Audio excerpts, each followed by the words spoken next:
న్యాయాధిపతి విశ్వాసమును కనుగొనలేకపోయింట.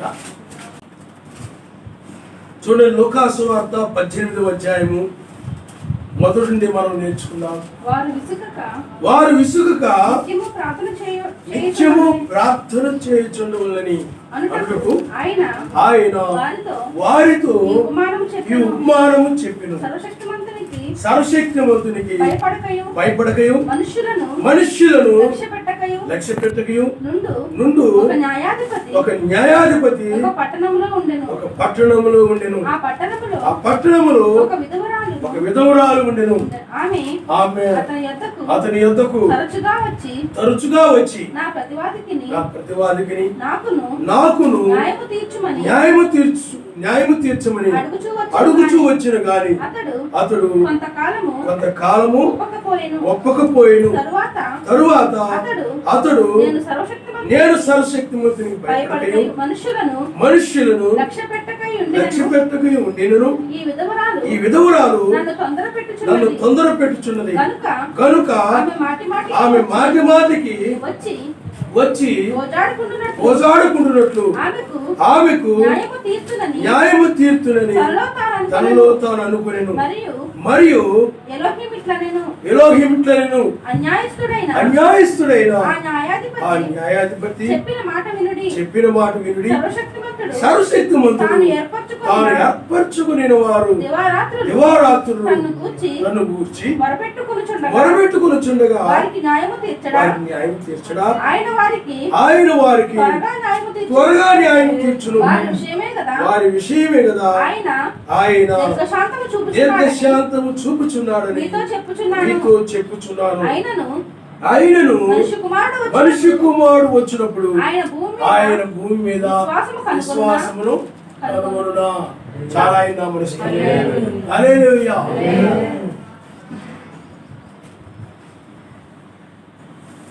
ఈ యొక్క తీర్పు దినములో న్యాయాధిపతి విశ్వాసమును కనుగొనలేకపోవుట. ఎందుకనంటే నోహు దినాల్లో మనం చూసినప్పుడు 8 మంది మాత్రమే విశ్వసించారు, 3 విశ్వసించారు. అంటే లోతు కాలంలో, అంటే నోహు కాలంలో ప్రపంచం మొత్తంలో 8 మంది మాత్రమే విశ్వసించారు. ఆ సొదొమ గొమొర్రా పట్టణాల్లో 3 మాత్రమే, లోతు అతని 2 కుమార్తెలు. కాబట్టి ఆ రోజుల్లో ఆయన బహుకొద్ది మందిలో విశ్వాసాన్ని చూడగలిగాడు తప్ప ప్రపంచంలో అనేక మందిలో ఆ భూమి మీద ఆయన విశ్వాసమును కనుగొనలేకపోయాడు. ప్రపంచం నాశనం కాబోతుంది, ఈ ప్రపంచం ఇక ఉండదు, జలప్రళయం చేత అంతమైపోద్ది. కాబట్టి న్యాయమైన తీర్పు దినము ఈ ఉగ్రత దినమే, ఇదే 8వ దినము. కాబట్టి మీరు ఓడలోకి వచ్చేసేయండి అని ఆ దినాన్ని గురించి చెప్పినప్పుడు, ఆ ఉగ్రత దినాన్ని గురించి ప్రకటించినప్పుడు కొద్ది మంది మాత్రం విశ్వసించారు తప్ప అనేక మంది విశ్వసించలేదు. దానిని బట్టి మరలా 2వసారి ఆయన వచ్చేటప్పుడు నోహు దినముల్లో ఎలాగొచ్చాడో, లోతు దినముల్లో ఎలాగొచ్చాడో అలాగే 2వసారి కూడా ఆయన వస్తాడు. కాబట్టి దానిని బట్టి ఆ రోజుల్లో ఎలాగైతే విశ్వాసం కనబడలేదు, ఆయన వచ్చినప్పుడు ఆ యొక్క అంతం కాబోతుందంటే జనులు ఎవరు ఎలాగ నమ్మలేదు. వాళ్ళు భూసంబంధమైన వాటి మీద మనసు కలిగి ఇది అంతం కాబోతుందని అంటే దాన్ని నమ్మలేదు. కాబట్టి ఇంకా భూసంబంధం వాటి మీద మనసును విడిచిపెట్టలేదు వాడు. కాబట్టి మరలా నేను 2వసారి వచ్చినప్పుడు కూడా మరలా భూమి మీద విశ్వాసం కనుగొందునా అన్నాడు. కారణం ఎందుకంటే ఆ రోజుల కంటే ఈ రోజుల్లో ఇంకా మరి ఎక్కువగా ప్రపంచం చెడిపోయింది, బహుగా పాడైపోయింది. అందువల్ల ఎక్కడ చూసినా కానీ ప్రజలు తమ మార్గాన్ని చెప్పేసుకుని ఉన్నారు. ఆ కారణాన్ని బట్టి ఆయన ఈ యొక్క ప్రపంచము ఆ దినాల్లో ఉన్నట్టుగానే, అంటే నోహు దినముల్లో లోతు దినాల్లో అంతానికి ముందు ఆ జనులు ఎలా ఉన్నారు దానిని బట్టి 2వసారి ఆయన వచ్చినప్పుడు కూడా జనులు అదే విధంగా ఉంటారని చెప్పాడు ఆయన. జనులు తినడం, త్రాగడం, అమ్మడం, కొనుక్కోవడం, కట్టుకోవడం, పెళ్ళిళ్ళు చేసుకోవడం, అంటే 2 3 పెళ్ళిళ్ళు చేసుకోవడం, కోతలు కోసుకోవడం, ఇంకా అదే మనసుతో జీవిస్తూ ఉన్నారు ఈ ప్రపంచం అంతా. అది ఆనాడే చెప్పాడు. ఎందుకనంటే ఆ నోహు దినముల్లో, లోతు దినముల్లో ఎలాగైతే జనులు ఉన్నారో ఆ రాకడ సమయంలో కూడా ఇదే విధంగా ఉంటారని చెప్పాడు ఆయన. ఎందుకంటే ఆ కాలాలను బట్టి చెప్పాడు. కాబట్టి ఇప్పుడు అదే విధంగా ఉన్నదానిని బట్టి అంటే జనులు మనసంతా ఏముంటుంది చెప్పండి? తినాలని, త్రాగాలని, అమ్ముకోవాలని, అవి కొనుక్కోవాలని, ఈ కొనుక్కోవాలని, అవి కట్టుకోవాలని, ఈ కట్టుకోవాలని, లేకపోతే అవి సంపాదించుకోవాలని, ఈ సంపాదించుకోవాలని, పెళ్ళిళ్ళు చేసుకోవాలని, అలాగేలాగా లోక సంబంధం ఆ కోతలని, ఈ కోతలని. కానీ పిల్లారా ఆయన ఏం చెప్పాడు అంటే ఆ దినముల్లో ఎలా జరుగును ఇప్పుడు కూడా అదే విధంగా జరుగుతుంది. కాబట్టి ప్రపంచం పరిస్థితి మనం చూసినట్లయితే ఎక్కడ చూసినా అదే విధంగా ఉంది. ఎక్కడ చూసిన జనులు తినడమే. దారంట చూడండి, ఎక్కడ చూసిన షాపులు, ఆ షాపులు, బళ్ళు, ఎక్కడ చూసినా కానీ జనులు తినడమే, మెలేస్తూ ఉంటారు. అన్నమాట తినడమే జాయింట్లు లాగుతూ ఉంటారు. బిర్యానీలని, నూడిల్స్ అని, అవన్నీ ఇవన్నీ. హోటల్స్కి వెళ్ళిపోయి ఫ్యామిలీతో పాటు హోటల్కి వెళ్ళిపోయి చక్కగా కుర్చీలో కూర్చొని అది తెచ్చేయండి, ఇది తెచ్చేయండి, నీకేం కావాలా? వాళ్ళ అబ్బాయిని అడిగితే నీకేం కావాలో వాళ్ళ అమ్మాయిని అంటే నాకు అది కావాలి, ఇది కావాలి, మా వాడికి అది ఇచ్చేయండి, మా అమ్మాయికి ఇది ఇచ్చేయండి, మా ఆయనకి అది ఇచ్చేయండి, నాకు ఇది ఇచ్చేయండి అని ఇలాగ చెప్పుకుంటూ చాలామంది పూజిస్తూ ఉన్నారు, తింటూ ఉన్నారు. ఎక్కడ చూసినా తినలేదు. మనుషులు తిండి కోసమే పుట్టినట్టుగా ఉన్నారు మనుషులందరూ కూడా. ఎక్కడ చూసినా తినడమే, ఎక్కడ చూసినా కొనుక్కోవడమే. సాయంత్రం అయ్యేటప్పటికి ప్రార్థనలు గడుపుదాము, లేకపోతే బైబిల్ ధ్యానించుకుందాం, వాక్యం విందాం అని కాకుండా సాయంత్రం అయిపోతే అలా బయటికి వెళ్దాం, ఇలా షికారుకి వెళ్దాం, అలా షికారుకి వెళ్దాం, లేకపోతే ఈరోజు అంతా కలిసిపోయాం కదా, ఆ పని చేసి ఈ పని చేసుకొని ఆ హోటల్కి వెళ్దాం, ఈ హోటల్కి వెళ్దాం, అక్కడ కొత్తగా కట్టారంట, అక్కడ బాగుంటుందంట, ఈ విధంగా. లేదా అక్కడ ఏదో వచ్చాయంట మార్కెట్లో వచ్చాయంట. మాతో పనిచేసేవాడు చెప్పారు అక్కడ బాగుంటున్నాయి అంటున్నారు, ఇక్కడ బాగున్నాయి అంటున్నారు. కాబట్టి అక్కడ బయలుదేరండి, వెళ్ళండి, డబ్బులు అప్పు చేసేని వెళ్దాం, అంతే, మనకేం పర్వాలేదు. ఆ విధంగా కొనడం, అమ్మడం, కట్టుకోవడం, నాటుకోవడం, అది అవసరం లేకపోయినా కట్టేసుకుంటున్నారు. ఇలా అవసరం లేకపోయినా ఏం చేస్తున్నారు చెప్పండి? కట్టేసుకుంటున్నారు. ఖాళీ స్థలం కనబడితే కట్టేసుకుంటారు. అది వాళ్ళు ఉపయోగించుకోవడానికి కాకుండా అద్దెలకించుకోవడానికి. నాకు ఆయన అంటున్నారు అది కట్టేయండి, అద్దె వస్తుంది కదండి, డబ్బులు వస్తాయి కదండి, 4,000 5,000 వస్తుంటాయి కదండి. ఈ విధంగా ఎక్కడ కూడా ఖాళీ స్థలం కనబట్టలేదు. కట్టడమే. ఇంతకుముందు ఎక్కడ చూసిన ఖాళీ స్థలాలండి. ఇవన్నీ ఎందుకు చెప్తూ ఉన్నానండి? మనము ఆయన రాకడ సమయంలో ఉన్నామని, నోహు దినాల్లో వలె లోతు దినాల్లో ఉన్నామని మనకు తెలియజేస్తామని. అన్నీ కూడా ఒకరు ఇద్దరేసి ముగ్గురేసి పెళ్ళిళ్ళు, ఒక భార్య కాకుండా ఇంకా 2-3 భార్యలు, ఇంకొకటి ఎక్కడో ఉంటుంది, ఇంకోటి ఎక్కడో ఉంటుంది. ఇలాగూ అక్రమ సంబంధాలు పెరిగిపోయాయి, అక్రమమైనటువంటి జీవితాలు. ఈ విధంగా మనం చూసినప్పుడు ఎక్కడ చూసినా పెళ్ళిళ్ళు. ఈ విధంగా వివాహం ఘనమైందని ఉంది, కాదంటలేదు, కానీ పెళ్ళిళ్ళని ఉంది బైబిల్లో. కాబట్టి ఎక్కడ చూసినా పెళ్ళిళ్ళు చేసుకుంటున్నారు. ఈ విధంగా అక్రమ సంబంధాలు పెరిగిపోయాయి. కోతలు, రకరకాల మిషన్లు, ఇవన్నీ మనం చూస్తూ ఉన్నాం. కాబట్టి జనులు మనసంతా కూడా వాటి మీదే ఉంటా ఉంది. ఆశలతో జీవిస్తున్నారు. అవి కొనాలి, అది చెయ్యాలి, ఇది చెయ్యాలి, అది తినాలి, ఇది తినాలి అనే ఆశలు మనుషులు బాగా పెరిగిపోయాయి. అలాగే ఈవిడ కాదు, ఇంకొక ఆవిడైతే పోవడదు, ఈవిడ కాదు ఆవిడైతే పోవడదు, ఆశలు పెరిగిపోయాయి. ఈ విధంగా ప్రపంచమంతా కూడా చెడిపోయి పాడైపోయి ఉన్నటువంటి దినాల్లో మనం జీవిస్తున్నాం. ఇది ఆయన రాకడ సమయం అని మనం గ్రహించగలుగుతున్నాం. కాబట్టి ఆ దినాల్లో జనులుంటుగానే ఈ దినాల్లో ఉన్నారు. కాబట్టి ఆ దినాల్లో బహుకొద్ది మందిలోని విశ్వాసాన్ని ఆయన చూసినట్టుగానే ఈ దినాల్లో కూడా బహుకొద్ది మంది మాత్రమే విశ్వసిస్తారు తప్ప ఇంకా ఎక్కడ కూడా ఆయన విశ్వాసాన్ని కనుగొనలేని పరిస్థితి. స్త్రీ బోధించిన పర్వాలేదు అంటే బోడి మంది నమ్ముతారు. 1943లో రెండవ రాకడ జరిగిందని చాలా మంది నమ్ముతారు. ఈ వర్తమానం కూడా అలాగే తిరుత్వం తప్పేం కాదు, తిరుత్వంలో బాప్తిజం పొందిన కరెక్టే అంటే చాలా మంది వర్తమానం నమ్ముతారు. అలాగే క్రీస్తు థామస్ ఆడు చెప్పేది కూడా కరెక్టే అన్నవారు కూడా చాలా మంది నమ్ముతారు.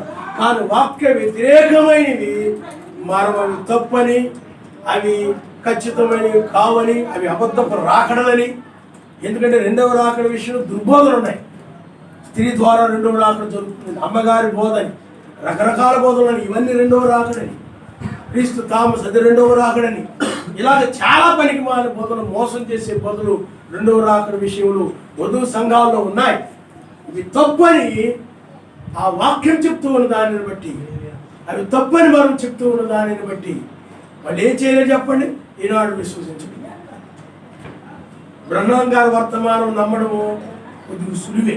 కారణం ఎందుకనంటే అద్భుతాలు, మహత్కార్యాలు, సూచిక్రియలు, ఏమండి హృదయరహస్యాల బయలుపాటు, అక్కడ మర్మాలు, అదే మూడో ఏడుపు, 7 ముద్రలు, 7 సంఘకాలాలు, సర్పసంతానము, అలాంటి మర్మాలని కూడా బయలుపరచబడ్డాయి. అందుకే వాక్య మర్మం బయలుపరచబడ్డదే మూడవ ఏడుపు. అందుని బట్టి అద్భుతాలు, స్వస్థతలు ఇవన్నీ ఉన్న దానిని బట్టి గొప్ప ప్రవక్త, ఈయన కంటే గొప్ప ప్రవక్త మరొకరు లేరు అని బోధకులు బోధిస్తూ ఉంటారు. కాబట్టి ఆ యొక్క వర్తమానం నమ్మడము ఆ అద్భుతాలను బట్టి, స్వస్థతలను బట్టి, హృదయరహస్యాలు బయలుపరచబడిన బట్టి ఈ నిజంగా ప్రవక్తే అని నమ్మడము సులువుగా ఉంది. చాలామంది దాన్ని నమ్మే విధంగా కూడా బోధిస్తూ ఉంటారు. ఇదిగో ప్రవక్త గారు అక్కడికి వెళ్ళినప్పుడు, ఎక్కడికి వెళ్ళినప్పుడు ఆ విధంగా జరిగింది, ఈ విధంగా జరిగింది, అక్కడ ఇలాగా ఆవు ఆ యొక్క గారి వర్తమానం పుస్తకం తినగానే దానికి అప్పటి వరకు గుడ్రాలుగా ఉన్న ఆవుకి ఈ యొక్క గర్భం వచ్చేసింది. ఇలాంటివి చెప్పి వాళ్ళు అనేక మందిని ఆయన వర్తమానం వైపు మరలించవచ్చు, ఆ వర్తమానం నమ్మే విధంగా చేయొచ్చు. బ్రహ్మాం గారి వర్తమానము మొట్టమొదటి స్వస్థతల వల్ల అనేక మంది నమ్మారు. ఇసుక వేస్తే రాళ్ళంతా జనం వచ్చేసారు. లక్షల మందికి బోధించాడు ఆయన. స్వస్థతలకు, హృదయ రహస్యాలు బయలుపరచబడుతూ హృదయ రహస్యాలు చెప్తున్నాడు. నువ్వు ఎక్కడి నుండి వచ్చావు, ఏ ప్రాంతం నుండి వచ్చావు, ఇది వీధి ఏంటో, నువ్వు ఏ జబ్బు కలిగి ఉన్నావు, ఏ వ్యాధి కలిగి ఉన్నావు, ఆ వ్యక్తిని వెనక్కుండానే ఆ వ్యక్తిని చూసిన వెంటనే చెప్పేసి సమరీ స్త్రీ గురించి ఆయన ఎలా చెప్పాడు, అలాగ వారిలో ఉన్న పాపాల గురించి చెప్పేవాడు. ఆయన హృదయ రహస్యాలు చెప్పేవాడు. దానిని బట్టి కొంతమంది ఏం చేశారండి, వెనక్కి వెళ్ళిపోయారు. అంటే స్వస్థతలప్పుడు అనేక మంది నమ్మారు. హృదయ రహస్యాలు బయలుపరచబడుతున్నప్పుడు ఆయన మీటింగులు రావడం తగ్గింది. ఆ తర్వాత మూడో వాక్య బయలుపాటు, ముద్రలు ఇవన్నీ బయలుపరచబడి, మర్మాలని బయలుపరచబడి ఆ విషయం దగ్గరకు వచ్చేటప్పటికి చాలామంది ఆయన విసర్జించారు ఆయన చివరిలో. అందుకని లక్షల మందికి బోధించిన బ్రహ్మాం గారు చివరికి వచ్చేటప్పటికి 100 మందికి కూడా బోధించారు. తక్కువ మందికి బోధించిన సందర్భం వచ్చేసి చాలా మంది ఆయన వదిలేసి. మీకు అర్థమైందా? ఎందుకంటే అక్కడ వాక్య బయలుపాటు వచ్చింది. వాక్య బయలుపాటు దగ్గరకు వచ్చారు ఎక్కువ మంది లేరు. స్వస్థతలు ఉన్నప్పుడు చాలా మంది ఉన్నారు. కాబట్టి ఈ యొక్క వర్తమానం ఏమిటంటే ఇది మూడవ వీడుపు. బ్రహ్మాం గారి కాలంలో జరిగినట్లుగా స్వస్థతలు, హృదయ రహస్యాలు బయలుపాట్లు అవన్నీ ఉండవు, అంత గొప్పగా ఉండవు. ఏమైనా వధువు వరకు కొద్దిగా ఉంటాయి అంతే. అయితే ఇది మూడవ వీడుపు అంటే రెండవ రాకడ యొక్క మర్మము బయలుపరచబడ్డది. ఇది మూడవ వీడుపు. అందుకనే ఆ బ్రహ్మాం గారు చెప్పినట్టు మూడో ఏడుపు, ఈ మూడో ఏడుపు ఒకటి కాదు. మర్మమును బయలుపరచడం అనే అండవే మూడో ఏడుపు అనమాట. ఆ మూడో ఏడుపు మెస్సయ్య పరిచర్యలో కూడా ఉంది. మెస్సయ్య కూడా నా శరీరం తిని నా రక్తం త్రాగితేనే అన్నప్పుడు 12 మంది శిష్యులకు మాత్రం ఆ మర్మం అర్థమైంది. వాళ్ళు మాత్రమే ఉన్నారు, మిగతా వాళ్ళందరూ వెళ్ళిపోయారు. నీ శరీరం ఎవరు తింటారు, నీ రక్తం ఎవరు త్రాగుతారు. ఈయన నరమాంసమును భుజించమని చెప్తున్నాడు, బోధిస్తున్నాడని. కానీ పేతురుని అడిగాడు, మీరు కూడా వెళ్ళిపోబోతున్నారా అన్నప్పుడు నిత్య జీవం మాట నీ యొద్ద ఉండగా మీరు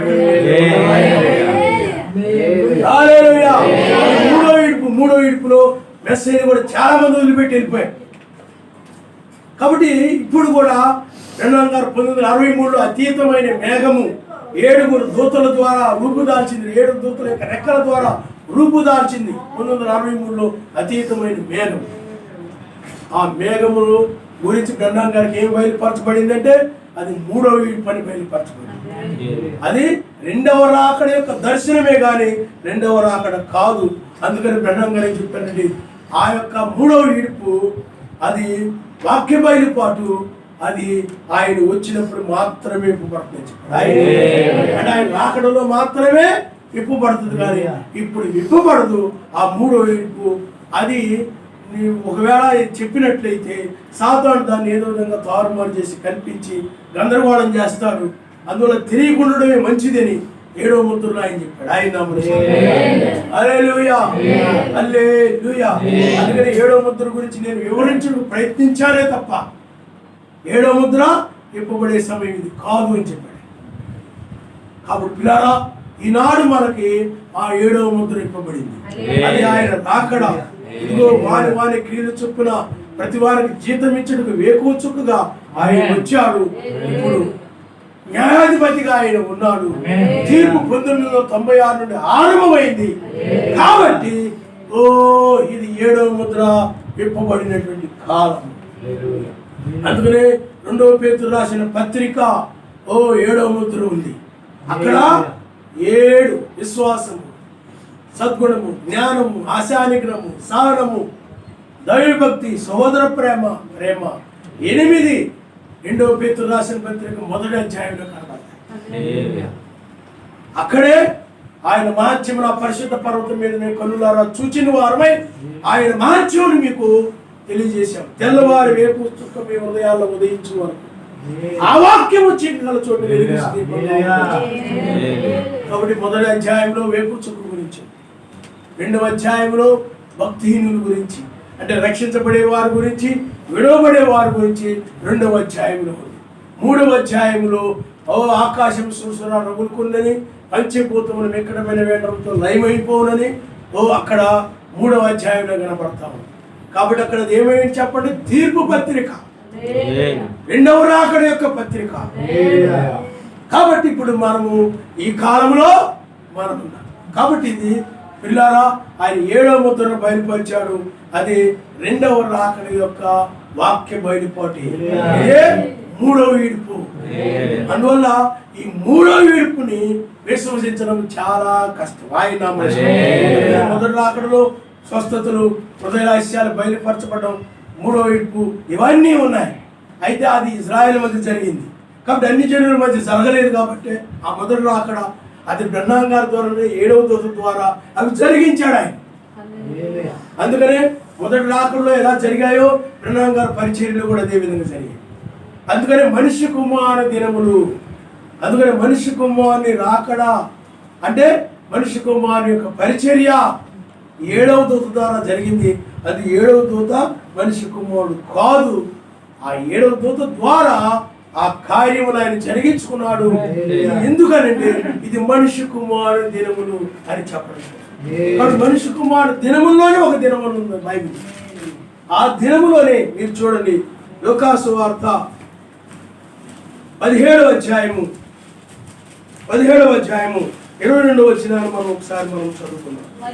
మరియు తన శిష్యులతో ఇట్లా నేను మనిషి కుమారుని దినముల్లో ఒక దినమును మీరు చూడవలనని కోరు దినములు వచ్చును గాని మీరు ఆ దినమును చూడరు. వారు ఇదిగో ఇక్కడనని అదిగో అక్కడనని మీతో చెప్పిన ఎడల వెళ్ళకుడి, వెంబడింపకుడి. ఆకాశము కింద ఒక దిక్కు నుండి మెరుపు మెరిసి ఆకాశము క్రింద మరొక దిక్కున ఎలాగ ప్రకాశించునో అలాగునే మనిషి కుమారుని ఆ దినములు ఉండు. ఆయన మనిషి కుమారు దినములు వేరు, మనిషి కుమారు దినములు వేరు. అందుకనే మనిషి నోహు దినములన్నీ ఉన్నాయి, కానీ రక్షించబడిన దినం ఉంది, అది 8వ దినం. అలాగే ఇక్కడ కూడా మనిషి కుమారు దినములు. అందుకని 7వ సంఘకాలము మనిషి కుమారు దినం. ఎందుకంటే ఆ మనిషి కుమారు యొక్క మొదటి రాకడలో ఏ విధంగా అయితే స్వస్థతలు, హృదయ రహస్యాలు ఇవన్నీ జరిగాయో ఈ లౌదీ సంఘకాలంలో కూడా అదే విధంగా జరిగిన దానిని బట్టి ఇవి మనిషి కుమారు యొక్క దినాలు అంటారు. ఈ మనిషి కుమారు దినముల్లోనే ఒక దినం ఉన్నది, ఇదే 8వ దినం. హల్లెలూయా, హల్లెలూయా. అందుకనే ఇక్కడ చూడండి, ఆకాశము క్రింద ఒక దిక్కు నుండి మెరుపు మెరిసి ఆకాశము క్రింద మరి ఒక దిక్కులకు ఎలాగో ప్రకాశించునో అలాగున మనిషి కుమారుడు తన దినమును ఉండును. కాబట్టి పిల్లారా, మెరుపు అది ఉరుము. అందుకనే 1995లో ఆయన ఉరుముతూ మేఘములో ఆయన. కాబట్టి ఇప్పుడు ఇది తూర్పు నుండి పడమర నుండి విశ్వవ్యాప్తము అని అర్థం. ఆయన అదే మాట చెప్పాడు విన్నాం కాదు, విశ్వవ్యాప్తముగా. అందుకని విశ్వవ్యాప్తముగా వధువు ఉన్నది కాబట్టి, అంటే ప్రపంచం అంతా కూడా వధువు ఉన్నది కాబట్టి ఆ ప్రపంచంలో ఉన్న వధువుని పునరుద్ధరణ కోసము. అందుకని పునరుద్ధానం అనేది ప్రపంచంలో ఉన్న వధువుకు సంబంధించి, లోకానికి సంబంధించి కాదు. కాబట్టి అందుకని ఈ వర్తమానము ప్రపంచం వైపు కలాలి. ఆయన ప్రపంచంలో వధువు దగ్గరికి నడిపించబడు. అయితే బహుకొద్ది మంది మాత్రం విశ్వసిస్తారు. ఇది మీరు గమనించాలి. అందరూ కాదు, కొద్ది మంది మాత్రమే. అందుకు ఆయన అన్నాడు, మరలా నేను వచ్చిన విశ్వాసమును కనుగొందునా. ఎందుకంటే అద్భుతాలు, సూచక్రియలు, మహత్కార్యాలు, హృదయ రహస్యాలు ఇవన్నీ చెప్తా ఉంటే చాలా మంది వచ్చేస్తారు. కానీ రెండవ రాకడలో ఏమిటి చెప్పండి? 3వ వీపు మాత్రమే, 7వ ముద్ర యొక్క 3వ వీపు మాత్రమే ఉంటుంది. అందులో వాక్యం ఎవరికి కావాలండి? స్వస్థతలు కావాలి, మా సమస్యలు తీరిపోవాలి, మా వ్యాపారాలు బాగుండాలి, మా యొక్క పదవులు బాగుండాలి, మా ప్రమోషన్ రావాలి, అవి రావాలి, ఈ రావాలి.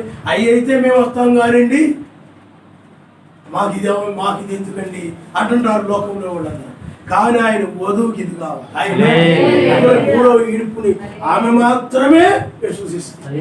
3వ ఇడుపుని ఏమని చెప్పండి? ఆమె గురించి ఉంది, ఆమె రక్షణ గురించి ఉంది. అందువల్ల రక్షణ కొరకు కనిపెట్టుకున్న ఆమె దీన్ని పట్టుకుంటుంది. ఆయన మిగతా వాళ్ళు దీన్ని పట్టుకోలే. 3వ విడుపు, ఈ 3వ విడుపు ఎవరికనండి? వధువుకి మాత్రమే ఆయన గమనిస్తుంది. కాబట్టి ఆమె ఎవరు అని అంటే, ఎవరు ఆ విశ్వసించే ఆ వధువు? విధవురాలని ఉంది బైబుల్. ప్రతివాది అని అంటే యెజబెల్, బోధించేటువంటి యెజబెల్.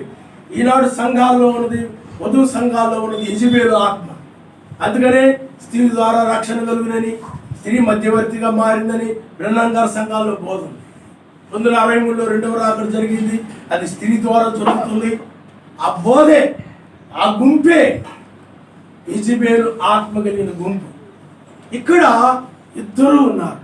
విధవురాలు అని అంటే ఆయన మీద ఆధారపడి మనుషుల్ని ఆధారం చేసుకున్నది కాదు, మనుషులను నమ్ముకున్నది కాదు, రాజులను నమ్ముకున్నది కాదు, కుటుంబాలను నమ్ముకున్నది కాదు, బంధువులను నమ్ముకున్నది కాదు, ధనాన్ని నమ్ముకున్నది కాదు, ఉద్యోగాలను నమ్ముకున్నది కాదు, పదవులను నమ్ముకున్నది కాదు. ఆయన మీద దివారాత్రులు ప్రార్థిస్తూ ఉండేది ఆయన మధువైన ఆయన మీద ఆధారపడుతుంది. ఎందుకంటే ఆమె గొర్రె పిల్ల కాపరి మీద ఆధారపడుతుంది తప్ప తన సొంత ఆలోచన ప్రకారం విచ్చలవిడిగా జీవించదు, విచ్చలవిడిగా నడవదు. కాపరి ఆలోచన మీద ఆధారపడి నడుస్తాడు. నాకు తెలీదా, నాకు ఆలోచన లేదా, నాకు తెలుసు అని మత్స్య సంఘాలు ఎలాగో వధు సంఘాల్లో ఉన్న బోధకులు కూడా ఆ విధంగా కొనసాగుతూ ఉన్నారు. కానీ అదే ఏమైనా చెప్పండి, ప్రతివాది తనకి ఇష్టం వచ్చిన నడుస్తుంది, తన ఇష్టం వచ్చిన జీవిస్తుంది, తన సొంత నిర్ణయాలు తీసుకొని ఆయనకు వ్యతిరేకంగా, ఆయన దగ్గర ఆలోచన చేయకుండా, ఆయన దగ్గర కనిపెట్టకుండా ఇష్టం వచ్చినట్టు నడుస్తూ ఉంది, ఇష్టం వచ్చినట్టు మాట్లాడుతూ, ఇష్టం వచ్చినట్టు జీవిస్తూ ఉంది.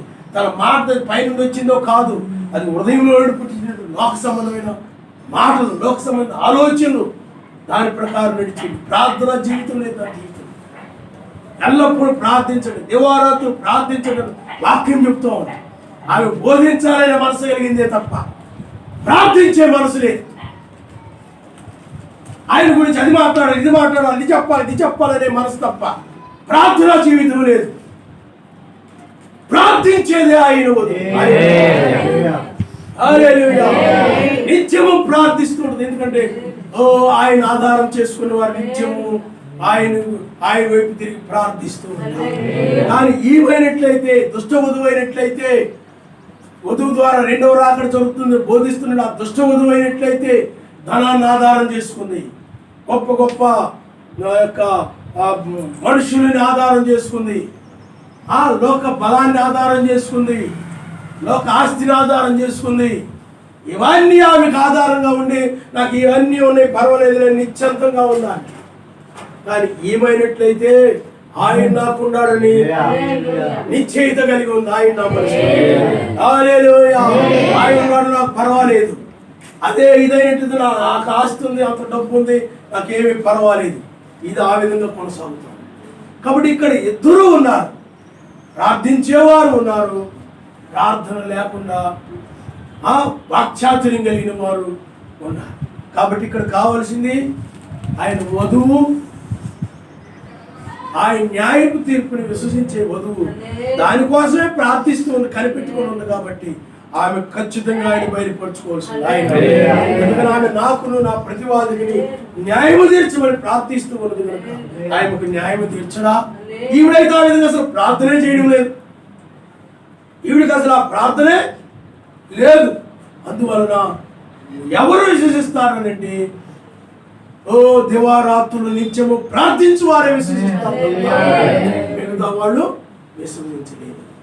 కాబట్టి ఈమె యొక్క జీవితంలో మొదటిది ఏమిటంటే ప్రార్థన ఉంది, విశ్వసిస్తా ఉంది ఆయన్ని. కాబట్టి ఆమె ఈ చివరి కాలంలో న్యాయపు తీర్పుని విశ్వసిస్తుంది. ఎందుకంటే ఆ విధంగా ప్రార్థించింది కాబట్టి, కనిపెట్టుకుని ఉంది కాబట్టి, రెండవ రాకడ విషయమై న్యాయాధిపతి విషయమై కనిపెట్టుకుని ఉంది కాబట్టి, ఈ కొద్ది మంద మాత్రమే, చిన్న మంద, మీరు భయపడకూడి, సర్వశక్తిమంతుడు తన రాజ్యము మీకు అనుగ్రహించడానికి చిత్తమైనదని వాక్యం చెప్తూ ఉన్నది. కాబట్టి ఆమె మాత్రమే రెండవ రాకడను చూడగలుగుతుంది తప్ప మిగతా వాళ్ళందరూ కూడా చూడలేదు. అబద్ధ రాకడలో కొనసాగుతున్నారు, వారు చూడలేదు. అందుకనే ఎల్లప్పుడూ నువ్వు ప్రార్థించే వ్యక్తిగా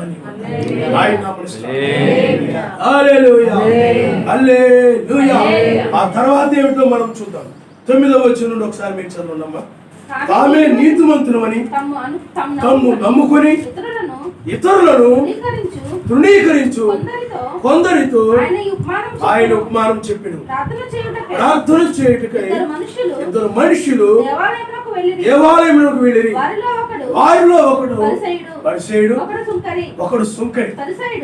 పరిసయ్యుడు నిలబడి ఆ ఎలోహిం నేను చోరులను న్యాయస్తులను విచారులైన ఇతర మనుషుల వలనను ఈ సుంకరి వలనను ఉండనందుకు నీకు కృతజ్ఞతాస్తుతులు చెల్లించుచున్నారు.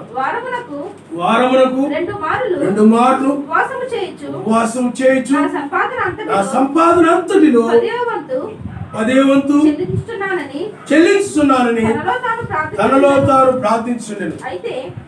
అయితే సుంకరి దూరముగా నిలుచుండి ఆకాశం వైపు కన్నులెత్తుటకైన ధైర్యము చాలక రొమ్ము కొట్టుకొనుచు యావే పాపినైన నన్ను కరుణించుమని పలికెను.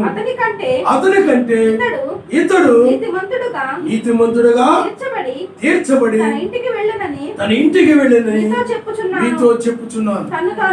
తను తాను హెచ్చించుకునేవాడు తగ్గించబడినని, తను తాను తగ్గించుకునేవాడు హెచ్చింపబడినని చెప్పాను. ఆయన యొక్క వధువు యొక్క ఇంకొక లక్షణం ఏమిటంటే ఆమె తన్ను తాను తగ్గించుకుంటాను. న్యాయమైన తీర్పు దినంలో రక్షించబడాలంటే ఎల్లప్పుడూ ప్రార్థన. రెండవది ఆమె తన్ను తానయ్యా నన్ను క్షమించు ఆయన, ఇంతవరకు లోకమును ప్రేమించిన నన్ను క్షమించు, ఈ ధనాన్ని ప్రేమించిన నన్ను క్షమించు, వారి మీద వీళ్ళ మీద అసూయపడిన నన్ను క్షమించు నాయనా, నేను నా యొక్క కీడు చేయవారికి దాన్ని ప్రేమించక మేలు చేయక కీడు చేశాను, నన్ను క్షమించు. పిల్లారా, ఆ యొక్క సుంకరి ఏం చేస్తున్నాడు చెప్పండి? తన్ను తాను తగ్గించుకుంటూ క్షమించమని ప్రాధేయపడి ఏడుస్తూ ప్రార్థిస్తూ ఉన్నారు. అయినట్లయితే తన దృష్టికి తాను నీతిమంతుడు అనుకుంటున్నాడు. తమ్ముడు తామే నీతిమంతులు అని తమ దృష్టికి తాము నీతిమంతుడు అనుకుంటాడు. నేను బాగానే ఉన్నాను, నేను పరిశుద్ధుడిని, నేను బాగానే మంచిగానే ఉన్నాను, పర్వాలేదు, మిగతా వాళ్ళ కంటే నేనే బెటరు, ఈ సుంకరి కంటే నేనే బాగున్నాను, నాకున్నటువంటి క్రియలు కానీ నాకున్నటువంటి అన్నీ ఎవరికి లేవు, నేను చేసినట్టు ఎవరు చేయడం లేదు అని హెచ్చింపు కలిగి ఉన్నాడు ఇతను. అందుకని ఇతను ఏమన్నాడు చెప్పండి? చోరుల వలె, అన్యాయస్తుల వలె, వ్యభిచారుల వలె, ఇతర మనుషుల వలె, సుంకర వలె నేను లేను, నీ స్తోత్రం అని హెచ్చించుకున్నాడు. తమ దృష్టికి తాను నీతిమంతుడు అనుకుంటున్నాడు. చాలా మంది ఈ రోజులో కూడా అలాగ అనుకుంటూ ఉంటారు. మీకు అర్థమవుతుందండి? అలాగ అనుకుంటున్నాడు. ఆ విధంగా అనుకుంటున్నాడు కానీ అతడు తగ్గింపుతో కూడిన ప్రార్థన లేదు. హెచ్చించుకొని ప్రార్థన చేస్తున్నాడు. దీన ప్రార్థన, తగ్గించుకొని ప్రార్థన. వాక్యం విన్న వెంటనే అయ్యా నన్ను క్షమించు నాయనా, వాక్యం విన్న వెంటనే ఎవరైతే ఆ వాక్యమును బట్టి ఆ వాక్య ప్రకారం లేకపోతే నన్ను క్షమించు నాయన అని ఎవరైతే ప్రార్థిస్తూ ఉంటారో వాడు తమను తాము తగ్గించుకుంటూ ఉంటారు. దీనత్వము కలిగిన వాడు అందుకని నువ్వు ఎప్పుడు కూడా ప్రార్థన చేసుకునేటప్పుడు నువ్వు తగ్గించుకుంటూ ప్రార్థన చేయాలి. అయ్యా బూడిది వంటి వాడిని ఆయన, ధూళి వంటి వాడిని ఆయన, అంతలో కనబడి అంతలో మాయమయ్యే ఆవిరి వంటి వాడిని, నాకేమీ తెలియదు నాయన, ఈ యుద్ధము నేను చేయలేను, మీరే యుద్ధాన్ని చేయండి, ఈ లోకంలో నాకు ఏమి వద్దు, నీ రాజ్యమే నాకు కావాలి, నా పితరులందరికంటే నేను అల్పుడుని. ఏలియా అలాగే, యోహాను కూడా ఆయన చెప్పిన వాడు ఇప్పుడు కూడా నాకు యోగ్యత లేదు, సమాజంలో ఉన్న వారు అందరికంటే నేను అల్పుడున్నా, ఆయన అందరికంటే నేను తగ్గించుకుంటున్నాను. వాళ్ళకంటే నేను గొప్ప, వీళ్ళకంటే నేను గొప్ప, నాకున్నాయి వాళ్ళకి లేవు కాబట్టి నేనే గొప్ప, వాళ్ళకి నాకు కారు ఉంది, అవి ఉంది, ఇవి ఉంది, వీళ్ళకి ఎన్నేమి లేవు కాబట్టి వీళ్ళందరికీ నేను గొప్ప. ఆస్తిని బట్టి కాదు గొప్ప, నీ ఆస్తిని బట్టి కాదు గొప్ప, నీ ఆస్తి నీతో కూడా రాదు. దేని బట్టి గొప్పనంటే తగ్గింపు. అందుకని తగ్గించుకున్న వాడు హెచ్చించబడతాడు. పరిశీలైనట్లయితే హెచ్చించుకున్నారు. ఈనాడు కూడా వధువు సంఘాల్లో చాలా మంది బోధకులు ఉన్నారు. వాళ్ళు ఏం చేస్తున్నారు చెప్పండి? మేము చాలా గొప్ప, బ్రహ్నాం గారు వర్తమానం కింద ఉన్నాం, బ్రహ్నాం గారే తను తగ్గించుకుని ఉండేవాడు. కానీ వీళ్ళు ఏం చేస్తున్నారు చెప్పండి? మాకు 7 ముద్రలు తెలుసు, 7 సంఘకాలాలు తెలుసు, ఆ మర్మాలు తెలుసు, ఈ మర్మాలు తెలుసు, ఆయన గొప్ప ప్రవర్తనకి మేము కలిగి ఉన్నాం అని ఒక హెచ్చింపుతో ఉన్నారు. పశ్చాత్తాపం ఉండదు వాళ్ళకి. మీకు అర్థమైందా? దీనత్వం ఉండదు వాళ్ళకి. ఒక గర్వం, అందరికంటే మేము గొప్ప, హెచ్చింపు. ఇల్లారా, మనము ఎంత ప్రత్యక్షత కలిగి ఉన్నప్పటికీ కూడా, ఏమి ఎరిగి ఉన్నప్పుడు కూడా నేను నువ్వు ఎప్పుడు తగ్గించుకుంటూ ఉంటాను. నేను పరిశుద్ధుడిని, అతడు పాపి. నేను తగ్గించుకోవాల్సిన పని ఏంటని కాదు, నీ తగ్గింపు అనేది అందరి పట్ల ఒకే విధంగా ఉండాలి. ఆయన ఎప్పుడు ఒకే రకంగా ఉంటుంది, ఎప్పుడూ ఒకే రకంగా. కాబట్టి నువ్వు తగ్గించుకున్నాను. మేము అబ్రాహాము సంతానము, మేము నీతిమంతులమి, మేము ఎప్పుడు పాపము చేయలేదు, నువ్వు మమ్మల్ని పాపులు అంటావేంటి? నేను అర్థమైందా?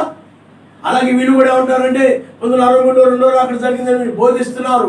వధువు రాకడ అనేది తప్పు, క్రీస్తు బ్రహ్నాం అనేది తప్పు, ఆ బోధ తప్పు, బ్రహ్నాం పేరులో బాప్తిజం ఇస్తున్నారు, అది తప్పు.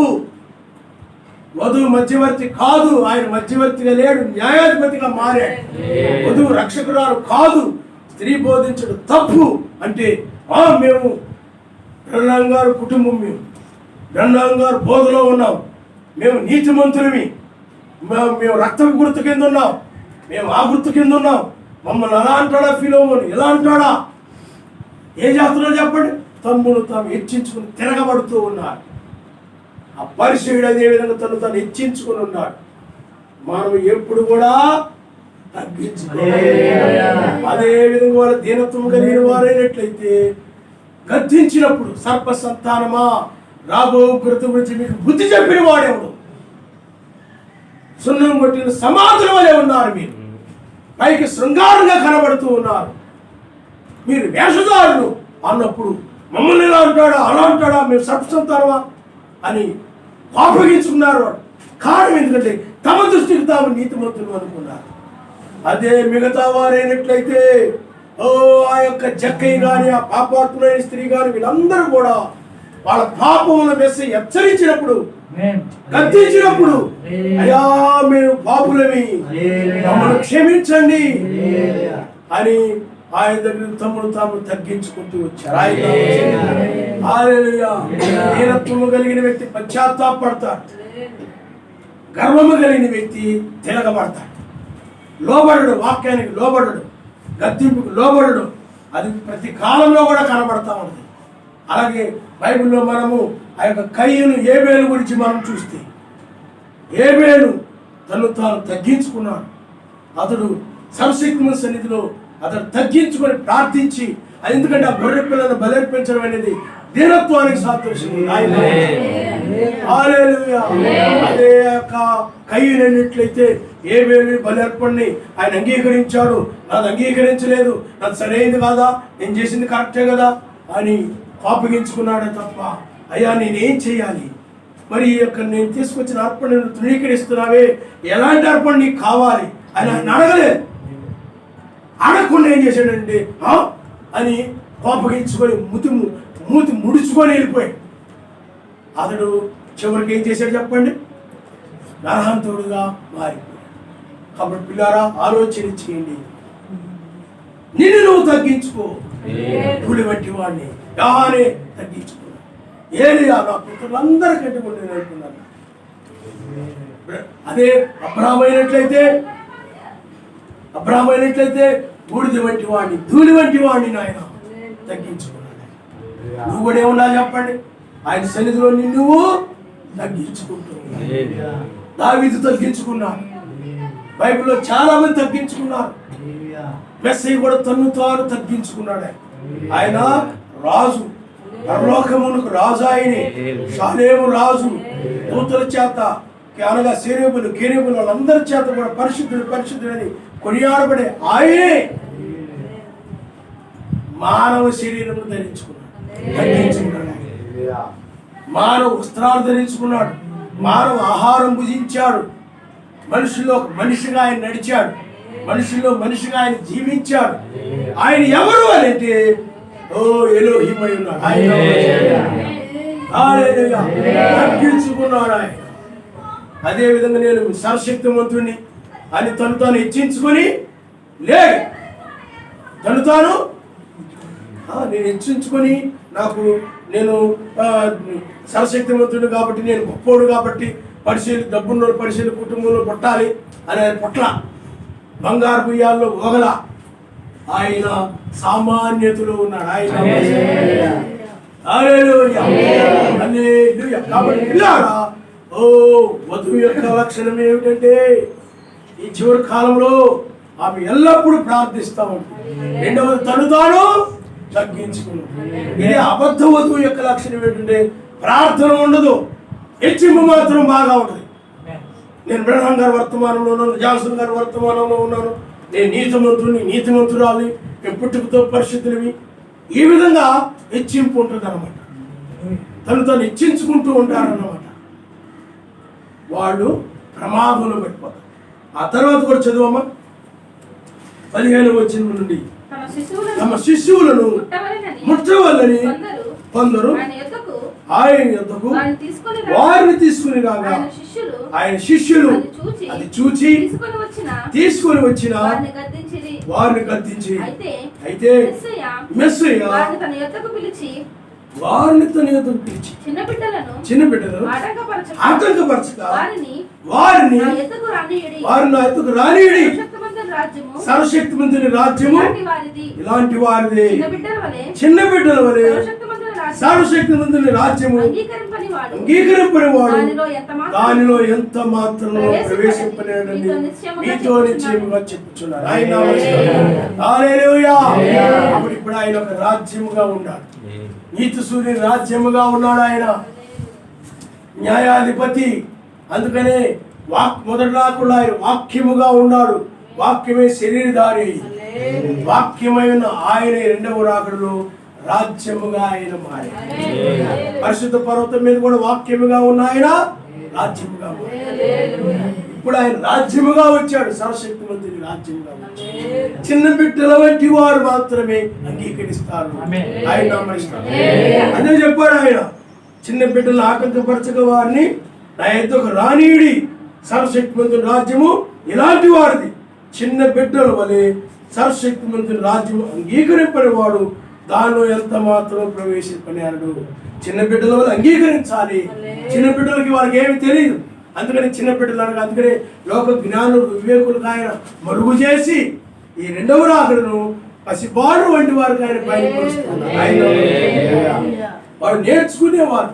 మాకు అది తెలుసు, ఇది తెలుసు, నువ్వు అలా చెప్పడం ఏంటి, ఇలా చెప్పడం ఏంటి అని పాస్టర్ గారి మీదో లేకపోతే సహోదరుల మీదో తిరుగుబడే వ్యక్తిగా ఉండడు. నేర్చుకునే చిన్న బిడ్డగా ఉంటాడు. మనకి ఒక పాఠశాలకు వెళ్ళినప్పుడు అతడు ఉపాధ్యాయుని దగ్గరికి వెళ్ళేటప్పుడు అతడు నేర్చుకోవాలనే మనసుతో వెళ్తాడు. అక్కడికి వెళ్ళి ఉపాధ్యాయుడు ఆ జ్ఞానం కలిగి బోధిస్తాడు. ఆ బోధించిన దాన్ని నేర్చుకొని చక్కగా చదువుకొని దాన్ని రాసుకొని ఆ విధంగా ఉంటాడు. అంతేగాని నాకు తెలుసు, నువ్వు చెప్పేదంతా నాకు తెలుసు, ఆ బోర్డు మీద నువ్వు ఇంగ్లీష్ తప్పు చెప్తున్నావు, లెక్క తప్పు చెప్తున్నావు, అది నాకు తెలుసు అని ఉన్నాడు అనుకోండి, అతను విద్యార్థి అనరు, అతను నేర్చుకునేవాడు అని అనరు. నీకు అర్థమైందా? అందుకనే భిన్నంగానే ఉంటారంటే వధువు ప్రశ్నించదని చెప్పాడు. వధువు ఏం చేయి చెప్పండి, వెంబడిస్తా ఉంటుంది. గొర్రె అంతే, వెంబడిస్తా ఉంటుంది. ఎలీషా ఏం చేశాడు? వెంబడిస్తూ వచ్చాడు గొర్రె. విద్యార్థి కూడా ఏం చేస్తాడు చెప్పండి? పిల్లవాడు ప్రశ్నించడు, నేర్చుకుంటా ఉంటాడు. అక్కడ ఎలాగెందుకు చెప్పాము, ఇక్కడ ఎలాగెందుకు రాసాము అంటాం. ప్రశ్నించడు, నేర్చుకుంటా ఉంటాడు. కాబట్టి చిన్నపిల్లల వంటి వారికే ఈ యొక్క రాజ్యాన్ని అంగీకరిస్తారు. చిన్నపిల్లలు అంగీకరించి చిన్న బిడ్డలు నమ్మినట్లుగా నమ్ముతారు. లోకం అర్థం కాకపోతుంది నమ్ముతారు. చిన్న బిడ్డల వలె ఇది ఒరే లోకాన్ని విడిచినా అంటే నిజమే నమ్మి, లోకం అర్థం కాదు నిజమే నమ్మి చిన్న బిడ్డలు ఏం చేస్తుంటే బయటకు వచ్చారు. అలాగే చిన్నపిల్లల వలె నమ్ముతారు. అదే కానీ చిన్నపిల్లల స్వభావం లేదనుకోండి, ఇది అర్థం కాదు, ఇది అంతా సరైనది కాదు, సరిగ్గా చెప్పడం లేదు, ఇదిగో లోకమేమో అర్థం కాదు, లోకం ప్రేమించడం తప్పు కాదు, లోకంలో సంపాదించడం తప్పు కాదు, ఎప్పుడు అలాగే చెప్తారులే అని ఆ తిరుగుబాటు స్వభావంతో తన ఎదుగున జ్ఞానంతో మాట్లాడతాడు. తను కూడా తెలివితేటలో మాట్లాడుతూ ఉంటాడు. చిన్నపిల్లలు అంగీకరించాలి అందుకని పసిబాలు వంటి వారికే బయలుపరచాలి. కాబట్టి ఇక్కడ మీరు గమనించండి, ఆయన వధువు ఆ యొక్క న్యాయమైన తీర్పు దినములో ఆయన రాజ్యాన్ని అంగీకరిస్తుంది. ఆమె ఎవరు చెప్పండి? నిత్యము ప్రార్థించేది, తర్వాత తను తగ్గించుకొని ఉండేది.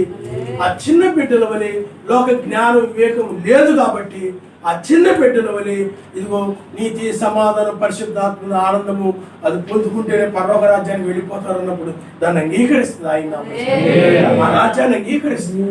ఆ రాజ్యం వచ్చిందంటే నమ్ముతుంది చిన్న బిడ్డల వంటి. అందుకని అది వధువు యొక్క మనసు చిన్న బిడ్డల వంటి మనసు, చిన్న బిడ్డల వలె. అందుకని లోక జ్ఞానం వివేకం ఆమెకి లేదు. మత్స్యా సంఘాలు ఉన్నారనుకోండి, ఈ బంధువులు ఎవరైనా 1996 నుండి తెల్లవారుజాము ఆరంభమైంది, ఉగ్రత రాబోతుంది మీకు చెప్పండి, వాళ్ళకెళ్ళి నవ్వుతారు. మాకు తెలుసులే, మా చర్చిలో కూడా చెప్తున్నారులే, చెప్పినప్పుడు చాలులే అంట. కానీ నువ్వు నమ్ముతున్నావు. కారణం ఏమిటి? నీ మనసు వేరు, వాడు మనసు. హల్లెలూయా.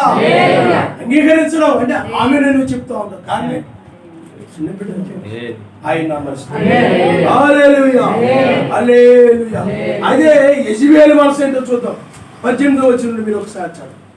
ఒక అధికారి ఆయన చూసి సద్బోధకుడా, నిత్యజీవమునకు వారసుడగుటకు నేనేం చేయవలని ఆయన అడిగాను. అందుకు మెస్సయ్యా, నేను సత్పురుషుడని ఎలా చెప్పుచున్నావు? సర్వశక్తిమంతుడు ఒక్కడే తప్ప మరి ఎవడును సత్పురుషుడు కాడు. ఉచ్చరించవద్దు, నరహత్య చేయవద్దు, దొంగిలవద్దు, అబద్ధ సాక్ష్యం పలుకవద్దు, నీ తల్లిదండ్రులను సన్మానింపుము అను ఆజ్ఞలను ఎరుగుదువు కదా అని అతనితో చెప్పిన. అందుకతడు బాల్యము నుండి వీటన్నిటిని అనుసరించి ఉన్నారు. మెస్సయ్య విని నీకింకా ఒకటి కొదువుగా ఉంది, నీకు కలిగినవన్నీ అమ్మి బీదలకిమ్ము, అప్పుడు పరలోకమందు నీకు ధనము కలుగును. నీవు వచ్చి నన్ను వెంబడింపుమని అతనితో చెప్పెను. అతడు మిక్కిలి ధనవంతుడు గనక ఈ మాటలు విని మిక్కిలి వ్యసనపడగా మెస్సయ్య అతను చూసి ఆస్తి గలవారు సర్వశక్తిమంతుని రాజ్యంలో ప్రవేశించుట ఎంతో దుర్లభము. ధనవంతుడు సర్వశక్తిమంతుని రాజ్యములో ప్రవేశించుట కంటే సూది బెచ్చములో ఒంటె దూరుట సులభమని చెప్పెను. ఇది వినిన వారు అలాగైతే ఎవడు రక్షణ పొందుతాడు అని అడుగుగా ఆయన మనుష్యులకు అసాధ్యమైనవి సర్వశక్తిమంతునికి సాధ్యములని చెప్పాను. చాలా చూడండి, చిన్న బిడ్డ వలె ఒకరు అంగీకరించాడు ఆయన రాజ్యాన్ని. ఏ చుక్క రాజ్యం అంగీకరించాడు. ఏ చుక్కే ఆ రాజ్యం నీతి సమాధానం పరిశుద్ధాత్మ ఆనందం నువ్వు అంగీకరించావు. చిన్న బిడ్డ ఆస్తి గలవారు ఆ యొక్క అధికారి సద్బోధ కూడా నిత్య జీవానికి వారసుడు. నేనేం చేయాలి? నేను చిన్నప్పటి నుండి కూడా బాల్యం నుండి కూడా అన్యాయం చేయడం లేదు, విచరించడం లేదు, దొంగతనాలు చేయడం ఏమి చేయడం లేదు, నేను చాలా నీతిగా జీవిస్తున్నాను. అయితే నీకు పొదువుగా ఉంది, నువ్వు ఆస్తిపరుడు కాబట్టి నీకు కలిగి ఉన్న ఆస్తి అమ్మి పేదలకి, అప్పుడు పరలోకమందు నీకు ధనం కలుగుతుంది. అతడు ధనాన్ని నమ్ముకునేవాడు, లోక జ్ఞానము కలిగిన వాడు, వివేకము కలిగిన వాడు, అతడు ధనము కలిగిన వాడు. ఎందుకంటే లోకరీతే తెలివైన వాడే ఆస్తిని సంపాదిస్తాడు. ఆ అన్యాయాలు చేసి, ఆ మోసాలు చేసి, అలా అబద్ధాలాడి దొంగతనాలు చేసి ఏదో విధంగా కింద మీద పడి చాలా మంది డబ్బు సంపాదిస్తున్నారు లోకంలో. దొంగ వ్యాపారాలు చేసి ఏదో విధంగా అది లోక సంబంధం. ఆనాడు పరిచయుడు ధనము కలిగిన వారుగా ఉన్నారు. ఆ పరిచయుడు ధనము కలిగిన పరిచయుడు పాతాళానికి వెళ్ళిపోయాడు. కాబట్టి ఇప్పుడు ఆయన ఏం చెప్తున్నాడంటే, ఈ రాజ్యంలోనే ప్రవేశించాలంటే ధనవడ్డుగా ఉంది, ఆస్తిగా ఉంది. ఈ రాజ్యంలో రావాలంటే నువ్వు వాటిని ప్రేమిస్తున్నావు. ఇది భూ సంబంధమైన వాటిని ప్రేమిస్తున్నావు. పూర్వంలో డబ్బు లేదు, మనుషులు తయారు చేసుకున్నాడు ఇవన్నీ. కాబట్టి నువ్వు ఆస్తిని ప్రేమిస్తున్నావు. ఆస్తిని ప్రేమిస్తున్నావు కాబట్టి, ఆ డబ్బుని ప్రేమిస్తున్నావు కాబట్టి నీవు రాజ్యంలో ప్రవేశించలేదు.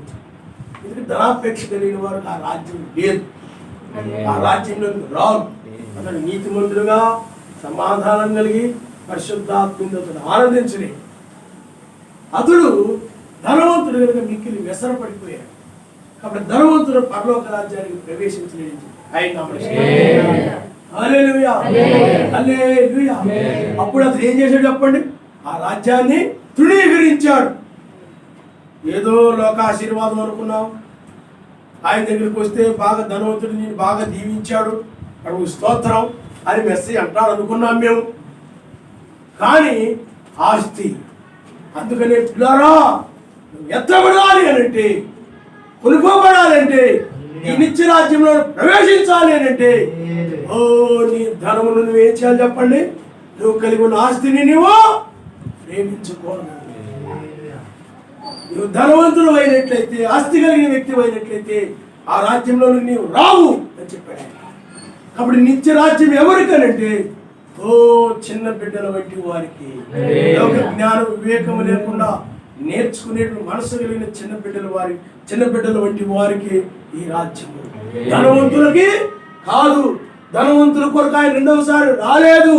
కనుకనే ఈ యొక్క దుష్టురాలు గర్వము కలిగి తను హెచ్చించుకునేటువంటిది అది ధనము కలిగి ఉంది, ఆస్తి గొప్ప ఆస్తి కలిగి ఉంది. కాబట్టి ఈ లోకాన్ని విడిచి బయటికి రమ్మంటే, ఈ ఆస్తిని విడిచి బయటికి రమ్మంటే నేను దాన్ని విడవలేనని దాన్ని పట్టుకున్నాను, దాన్ని ప్రేమించిందాన్ని. లోతు భార్య కూడా అదే విధంగా చేసింది. లోతు భార్య కూడా సొదొమ గొమొర్రా విడిచి, నీ ఇంటిని నీ ఆస్తిని విడిచి బయటికి రమ్మన్నప్పుడు ఆమె దాన్ని విడిచిపెట్టలేకపోయింది, దాన్ని ప్రేమించింది. అందువల్లే ఆమె ఆ యొక్క రాజ్యంలోని కనుక వెలుపులకు రాలేకపోయింది. నీవు కూడా అంతే, ఇద్దరు యజమానులకు మీరు దాసులైన ఉన్నారని వాక్యం చెప్తా ఉన్నది. కాబట్టి ఈ చివరి సమయంలో నువ్వు ధనాన్ని ప్రేమించే వ్యక్తిగా నీవు ఉండకూడదు. అందుకని ఆయన అన్నాడు, నీవు ఆస్తి కలిగి ఉన్నావు కాబట్టి దాన్ని నమ్మి పేదలకు ఇమ్ము, అది నీకు పరలోకమందు ధనము కలుగుతుందని చెప్పాడు ఆయన. అప్పుడు నీ ధనం ఎక్కడుండునో నీ ఉదయం అక్కడ ఉండును. అందుకని ఈ చిన్న బిడ్డల వంటి వారైనట్లయితే, నువ్వు ధనాన్ని ప్రేమించకూడదంటే ప్రేమించకుండా ఉంటా. ఆయన నువ్వు కలిగి ఉన్నదమ్మి పేదలకు ఇవ్వమనండి, ఇచ్చేస్తాను. చిన్న బిడ్డల వంటి వారు, చిన్న పిల్లలు చెప్తే ఎలా చేస్తారో వీళ్ళు కూడా అలాగే చేస్తాం. చిన్న పిల్లలకి ఎవరైనా చెప్తే దాన్ని చేయడం తప్ప సొంత జ్ఞానము, సొంత వివేకం, సొంత తెలివితేటలు ఉన్న వాళ్ళకి అలాగే కాదు కదా, ఇలాగైతే బాగుంటుంది కదా అని ఎదురు సమాధానం చెప్పరు. వాళ్ళు ఏమి చెప్పాడో దాన్ని చేస్తారు. సేమ్ ఇక్కడ కూడా చిన్న బిడ్డలు ఆయన ఏం చెప్పాడో, అందుకనే పెంతుకోస్తు పండుగ దినాన వాళ్ళందరూ కూడా తమ కలిగి ఉన్న దాన్నంతటి కూడా అమ్మి వారు అక్కర కలిగిన వారికి పేదవారికి పంచిపెట్టి రాయినా కాబట్టి పిల్లారా ఆలోచన చేయండి. కాబట్టి ఈ యొక్క ప్రార్థనా జీవితం లేకుండా ఉన్న ప్రతివాది, అలాగే హెచ్చించుకుని ఉన్న ప్రతివాది, ధనవంతుడు ఈ రాజ్యాన్ని తిరస్కరిస్తాడు. ఈనాడు కూడా ఉదూ సంఘాల్లో ఇలాంటి బోధకులు ఉన్నారు. లోక సువార్తలోకి డబ్బు కోసం వచ్చిన వాళ్ళు ఉన్నారు, ధనము కోసం వచ్చిన వాళ్ళు ఉన్నారు, ఈ విధంగా బ్రతుకుదేరు కోసం వచ్చిన వాళ్ళు ఉన్నారు. చాలామంది ఈ సువార్తలోకి వచ్చి గ్రంథంగా వర్తమానాన్ని బోధిస్తూ ఉన్నారు. వీరే 1963లో రెండవ రాకడ జరిగిందని బోధిస్తున్న అబద్ధ బోధకులు. మీరు ధనము కలిగిన వారు, ధనవంతులు ఆ పరిచయులు అని, వారు లోక జ్ఞానం వివేకము కలిగిన వారు కనుక దీన్ని నమ్మరు, ధృవీకరిస్తారు. అంతం కాబోతుందంటే నమ్మరు. అందుకనే నిజముగా అతడు నమ్మినట్లయితే నిజమే, నేను ఈ లోకంలో ధనాన్ని సంపాదించుకొని నశించిపోవడం కంటే అమ్ముకొని అమ్మి పేదలకు ఇచ్చి ఆ పరలోక రాజ్యంలో ధనం పొందుకొని ఆ విధంగా పైకి ఎత్తబడమే మంచిదని ఆయన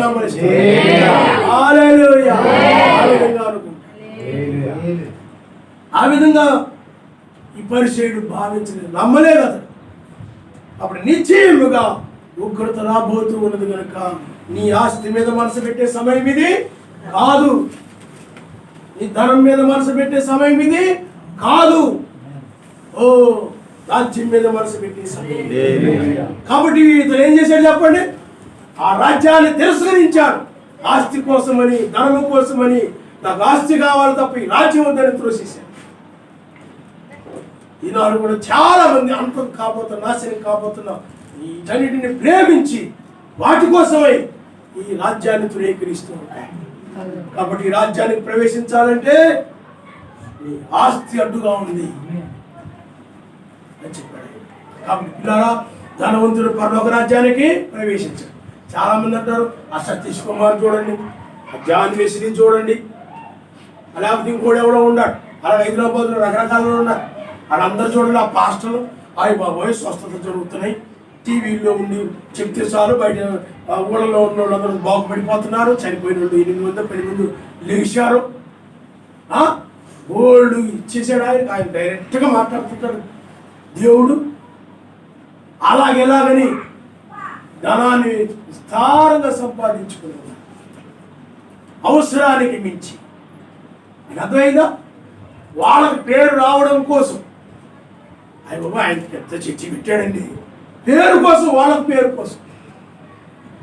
అది జనం ఎంతమంది వస్తున్నారు. ఇదంతా కూడా మనం చూసినట్లయితే పిల్లరా, వాళ్ళు ధనాన్ని నమ్ముకుని వారు. అందుకనే వాళ్ళు బోధించే బోధ అంతట్లో కూడా నువ్వు ఆశీర్వదించబడాలంటే ఇస్తే నీకు 10 రెట్లు ఆయన ఇచ్చేస్తాను. నువ్వు వ్యాపారం అభివృద్ధి చెందింది. నేను మొన్న వెళ్ళి ప్రార్థన చేసే వాళ్ళకి ఏమీ లేదు, వాళ్ళకి గుడిసి ఉండేది, ఇప్పుడు డబ్బా కట్టుకున్నారు ప్రార్థన చేశాక.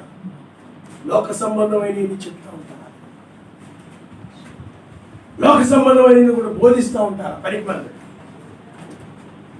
బైబిల్ ఏం చెప్తుందంటే, ఈ బోధన త్యాక వేరే బోధన కనుక ఎవడైనా తీసుకొచ్చినట్లయితే అట్టివాడిని నువ్వు చేర్చుకున్నా, అట్టివాడితో నువ్వు ప్రార్థన చేయించుకున్నా, అట్టివాడు బోధకుడని నువ్వు నమ్మినా, అట్టివాడు కూడా ఆయన సరశక్తి నుంచి పంపబడ్డోడని ఈ సతీష్ కుమార్ పరిమాణం నువ్వు నమ్మినా, వారి మీద ఉన్న శాపము నీకు వచ్చేస్తుంది. బైబిల్ ఒకసారి మనం చూద్దాం. చూడండమ్మా,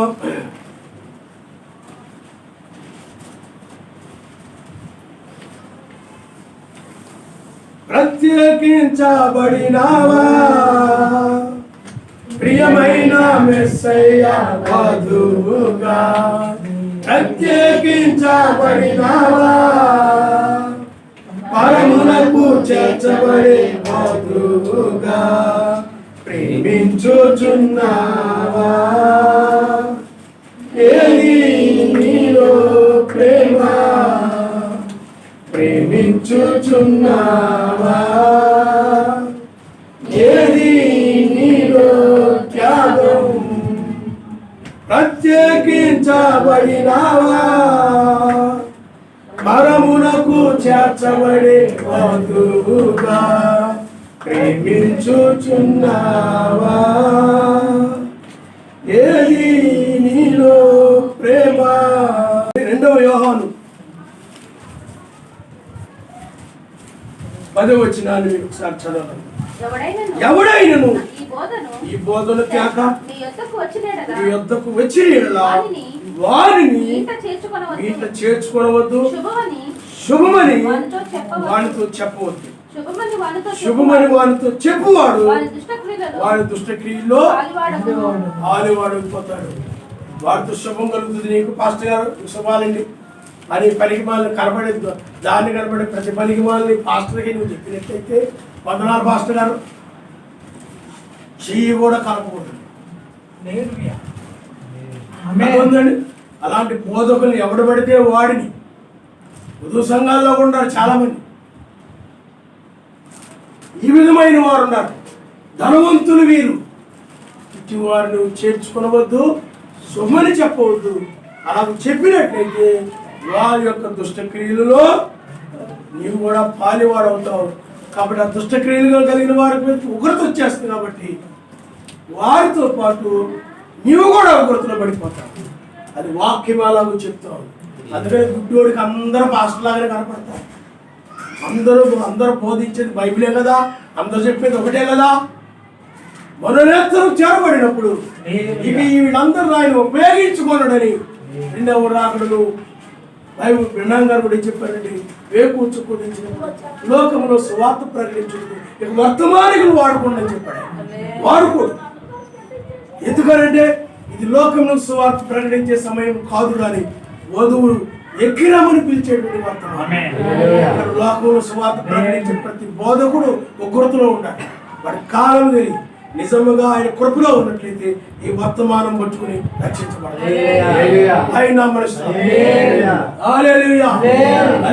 లేకపోతే ప్రమాదంలో పడిపోతారు.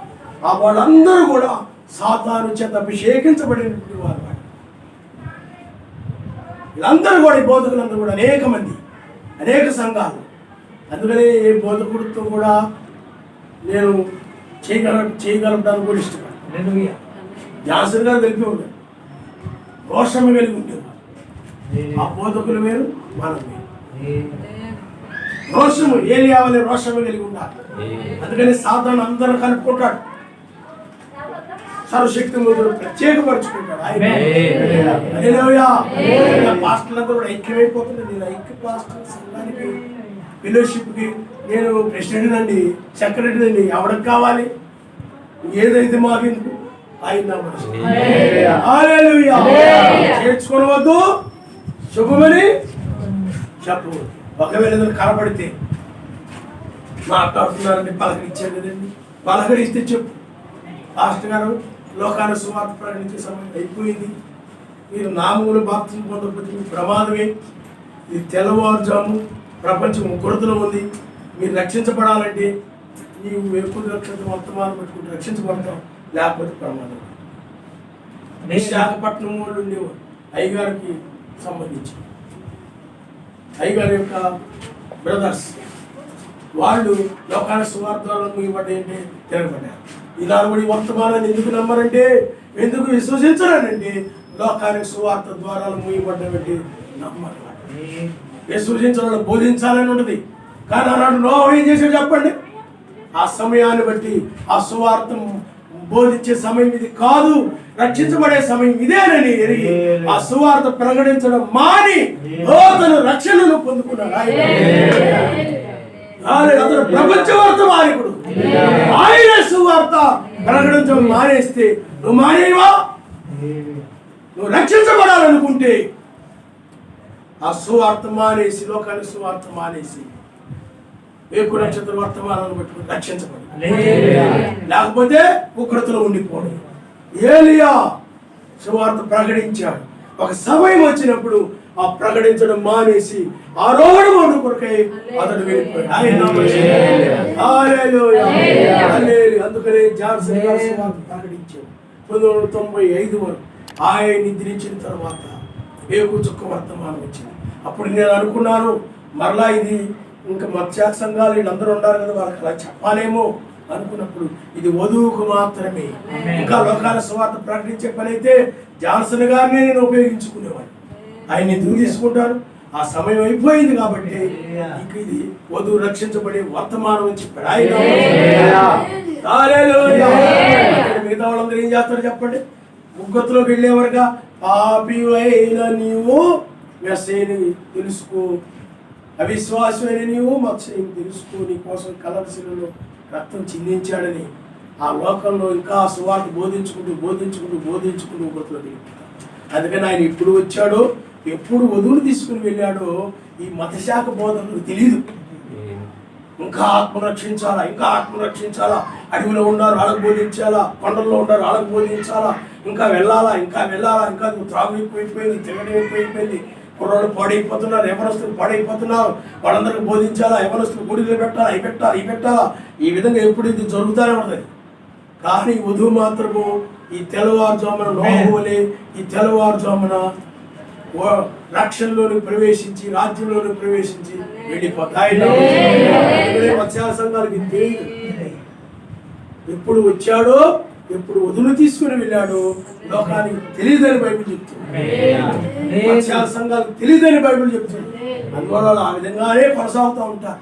కానీ ఆయన తన వధువుని తీసుకుని వెళ్తారు.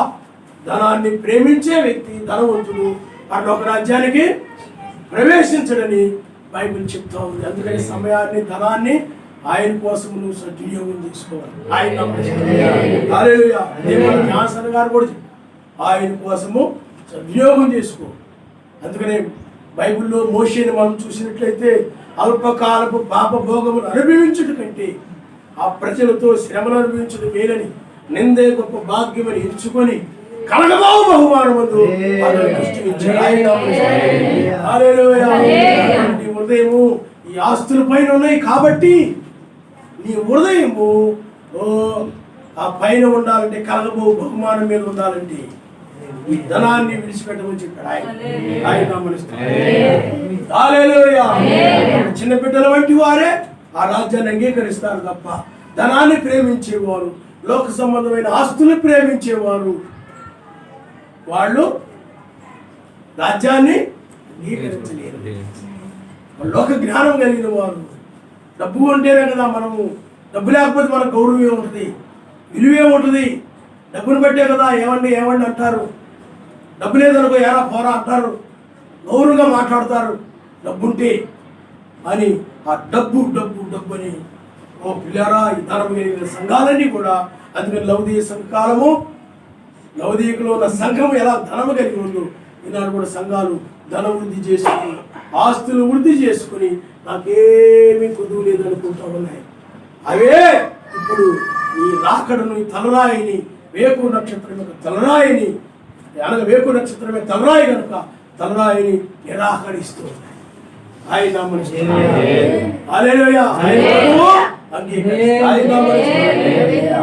ఆయన చెప్పినట్లే జరుగుతారు.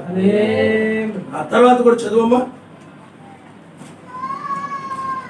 28వ వచనం. పేతురు ఇదిగో మేము మాకు కలిగినవి విడిచిపెట్టి వెంబడించడం కదా ఆయన. అప్పుడు ఆయన ఏం చెప్పాడంటే, సర్వశక్తిమంతుని రాజ్యము నిమిత్తమై వారినైను, అన్నదమ్ములైను, తల్లిదండ్రులైను, పిల్లలైను విడిచిపెట్టిన వాడెవడును ఇహమందును చాలా రెట్లును పరమందు నిత్య జీవమును పొందకపోడని నిశ్చయముగా మీతో ఆయన నామనిస్తాడు. చెప్పుచున్నాను, ఆయన నామనిస్తాడు. హల్లెలూయా. మరి రాజ్యంలో ప్రవేశించాలంటే ఏమి చెప్పండి? వాడు చూడండి విడిచిపెట్టారండి. అన్నీ రాజ్యం కోసమే, పరిచర్య కోసమే, వాక్యం కోసమే. వీళ్ళు ఏం చేశారంటే శిష్యులు రాజ్యం నిమిత్తమై ఇంటినైనను, భార్యనైనను, అన్నదమ్ములైనను, తల్లిదండ్రులైనను, పిల్లలైనను విడిచిపెట్టిన వాడు ఎవడును ఏగమందును ఏమండి చాలా రెట్లు పరమందు నిత్య జీవమును పొందకపోడని నిశ్చయముగా మీతో చెప్పుచున్నాను. హల్లెలూయా. చూడండి, వధువు అని అంటే నిత్యము ప్రార్థించేది, తను తాను తగ్గించుకునేది, చిన్నపిల్లల వలె రెండవ రాకడను అంగీకరించేది, అవసరమైతే వాక్యం నిమిత్తం. అందుకని ఇక్కడ ఆయన చెప్తున్నాడు, సర్వశక్తిమంతుని రాజ్యం నిమిత్తమై, వేకుచుక్క నిమిత్తమై, నీతి సమాధానం పరిశుద్ధ ఆత్మేంద్ర ఆనందం పొందుకోవడం కోసమై, అవసరమైతే భార్యనైనా, పిల్లలనైనా, తల్లిదండ్రులనైనా, అన్నదమ్ములనైనా విడిచిపెట్టడానికైనా వెనుకాడు. ఇలాంటి వారికి నిత్య జీవం అని చెప్పాడు ఆయన. హల్లెలూయా, హల్లెలూయా. నువ్వు అవసరమైతే ఆ విధంగా విడిచిపెట్టేస్తావు. అవసరమైతే ఈ రాజ్యం నిమిత్తం ఎత్తబడాలని, 1000 ఏళ్ల పాలనలో ప్రవేశించాలని, ఈ వేకుచుక్క వర్తమానం నిమిత్తమై, ఈ వాక్యం మీద నిలబడడం కోసమై నీవు అవసరమైతే ఏం చేస్తావు చెప్పండి? నీ ఇంటిలో అయినా సరే, నీ కుటుంబంలోని వారైనా సరే. అంటే దీని అర్థం ఏంటంటే అన్నిటికంటే ఎక్కువగా ఆయన్ని ప్రేమిస్తాను, ఆయన నామనిస్తాను. హల్లెలూయా, హల్లెలూయా. ఓ అన్నిటికంటే ఎక్కువగా తన ప్రాణమును సైతము వేసేస్తుంది. చూడండి, ఓ ఇలాంటి వారి నిత్య జీవాన్ని పొందారు, ఇలాంటి వారి ఎత్తబడతారు. ఆయన హల్లెలూయా, హల్లెలూయా. చూడండి, ఆయన రాజ్యాన్ని అంగీకరించిన వారు ఆ రాజ్యం నిమిత్తమై, అనగా ఆయన రాకడ నిమిత్తమై, ఓ మెస్సయ్య నిమిత్తమై, ఆయనే రాజ్యముగా వచ్చాడు కాబట్టి ఆ రాజ్యం నిమిత్తమై ఇంటినైనా, సొంత వాళ్ళనైనా సరే, శరీర సంబంధులైనా సరే, ఇంట్లో వాళ్ళైనా సరే విడిచిపెట్టి వాక్యం కోసం నిలబడతారు. హల్లెలూయా, హల్లెలూయా. ఇదిగో నీవు ఇలా కాదు, అలా కాదు అని ఇంట్లో వాళ్ళు అడ్డు చెప్తే ఆ వాక్యం వినొద్దు, ఆ వాక్యానికి వెళ్ళొద్దు, లేదా మందిరానికి వెళ్ళొద్దు. లేకపోతే నువ్వు ఇలాగా నేను ఎక్కడికి వెళ్తే అక్కడ రావాల్సిందే, నేనేం చేయాల్సిందే, నేను మా మత్స్యాకుళ్ళు ఆ ఆచారాలు అవన్నీ అట్లు పాల్గొనాల్సిందే అన్నప్పుడు వాక్యం మీద నిలబడిన వ్యక్తి, రాజ్యాన్ని ప్రేమించే వ్యక్తి, నువ్వు వెళ్ళు కానీ నేను రానంటాడు ఆయన. రాకపోతే నీకు విడాకులు ఇచ్చేస్తాను, ఇచ్చుకోమంటాడు ఆయన. 10 మందిలో పిలుస్తాను, పిలువు. నిందలు పడ్డానికి సిద్ధమే, అవమానపడ్డానికి సిద్ధమే, ఎగతాళి చేయబడడానికి సిద్ధమే. నిజమైన సైనికుడు అన్నిటికీ సిద్ధముగా ఉంటాడు ఆయన. హల్లెలూయా, హల్లెలూయా. సిద్ధమే, కొడా దెబ్బలు తినడానికి సిద్ధమే. ఆ జీవితం ఎంతో గొప్పగా అనిపిస్తుంది, ఆ సాక్ష్యం ఎంతో గొప్పగా అనిపిస్తుంది. ఆస్తి కలిగిన వారి కంటే ఆయన నిమిత్తమై అరణ్యములోను, సొరంగములోను ఉండి ఆ యొక్క ఆకులారములు తిని ఈ లోకం యోగ్యమైనది కాదని చర్మపు వస్త్రాలు ధరించుకుని ఉన్నారు వారు గొప్పవారి. ఆ సాక్ష్యము కలిగి ఉండాలి చివరు. ఆయన సువార్త నిమిత్తమై ఈనాడు మనం ఎక్కడైనా చూస్తే సంపాదించుకునే బోధకులు మనం చూస్తూ ఉంటాం. నాకేమి ఉండేది కాదండి, ఏమి ఉండేది కాదండి. ఇప్పుడు ప్రభు నన్ను దీవించాడు, చాలా బాగా ఇచ్చేసాడు.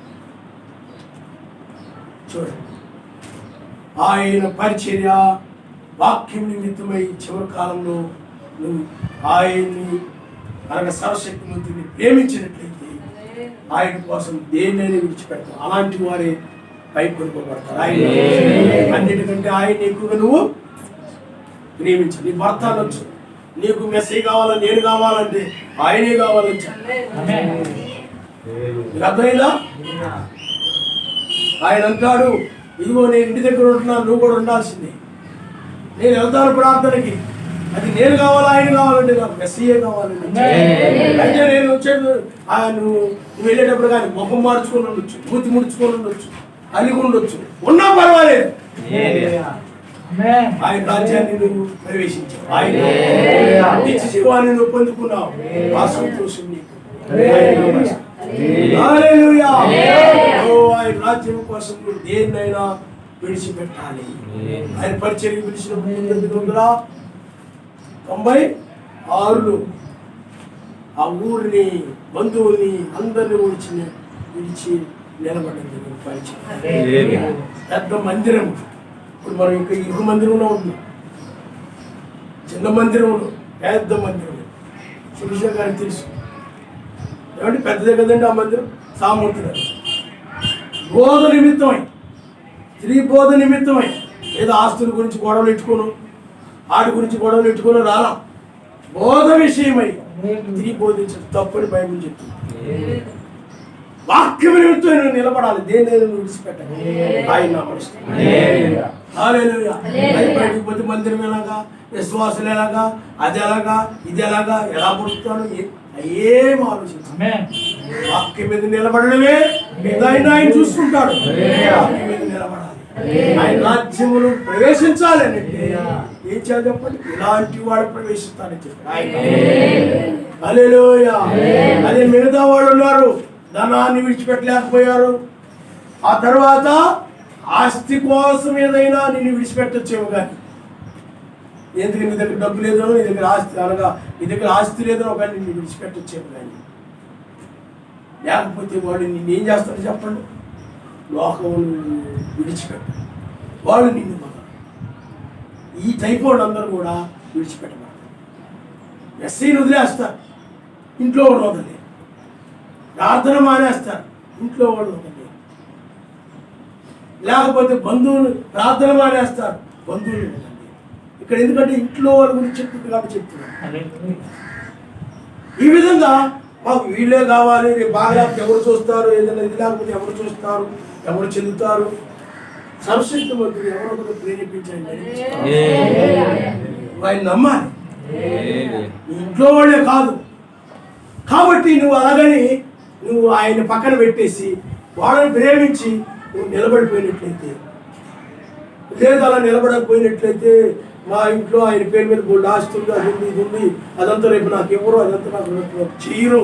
కాబట్టి అందువల్ల నేను ఇప్పుడు వాళ్ళ మాట వినాలి. వాళ్ళ మాట వినకపోతే నాకు చాలా ఇబ్బందులు వచ్చాయి, చాలా నష్టాలు వచ్చేస్తాయి, చాలా కష్టాలు వచ్చేస్తాయి. రాని ఆస్తి వాక్యం మీద నువ్వు నిలబడాలి. హల్లెలూయా.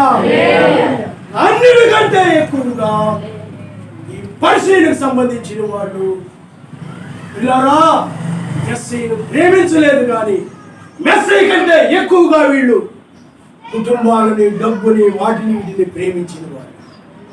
మెస్సీని వెనకేసేశారు, ముందు వాళ్ళని ప్రాధాన్యత ఇచ్చారు, కుటుంబానికి ప్రాధాన్యత ఇచ్చారు, ఇంట్లో వాళ్ళకి ముఖ్య విలువ ఇచ్చారు.